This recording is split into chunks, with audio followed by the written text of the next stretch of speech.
And I remember she texted me, and it was a bank holiday and I was in a beer garden. She just texted me saying, I've got the BRCA, you've probably got it too. I'm Christen Williams. I found out I had a BRCA2 gene mutation about 7 years ago, and I've had a preventative mastectomy.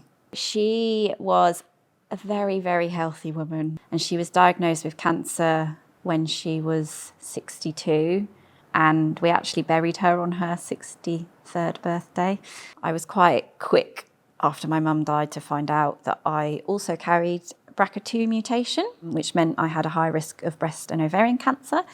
I was really quite terrified of losing my boobs. Obviously, I think quite a lot of people would be. It was just on my mind 24/7, kind of as soon as I woke up, like it was just in the back of my mind, and it was impacting kind of how I viewed myself, everything I did. Like if I went and did like a yoga class or exercise class, I just couldn't stop thinking about how will this feel afterwards? I can't imagine what I'm going to look like or feel like. So there was a lot of anxiety, and I wish I could say to her that it's completely fine. Like, you know, all of those anxiety, I think I kind of had to have at the time, but in hindsight, it's like my life, it hasn't changed. Well, it's changed my life for the better, if anything. But in terms of how I look and how I feel, it's had such a minimal impact on me. So generally for me, my experience was really, really positive. I had a specialist breast cancer nurse who had founded Keeping a Breast. She was amazing, had a really brilliant surgeon who was quite like in tune emotionally with how I was feeling. But what I would say is it is kind of like a postcode lottery of who you get and what services you get. And I know other people's experiences have not been the same as mine. And I was actually under two surgeons. So two surgeons operated on me. So I had a consultation with both of them.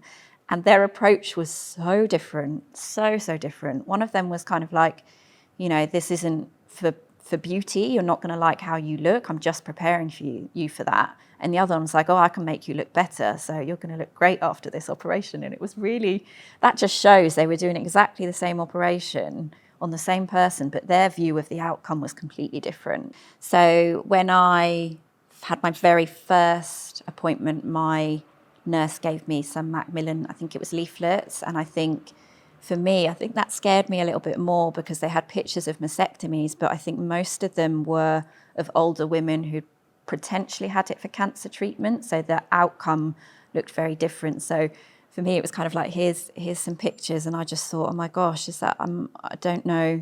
I didn't identify with it.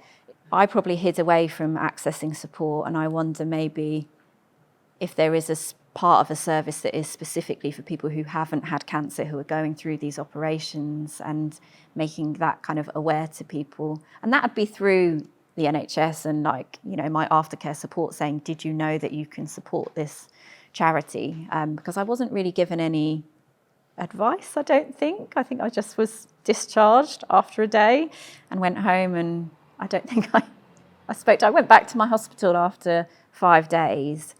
But other than that, I didn't have anyone else involved with my recovery.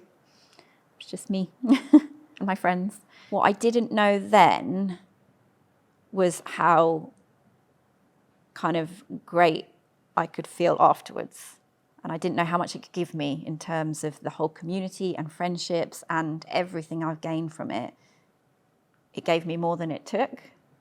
So that's quite a hard one to put into words, but that it will be okay. Poor Christen, poor nervous Christen.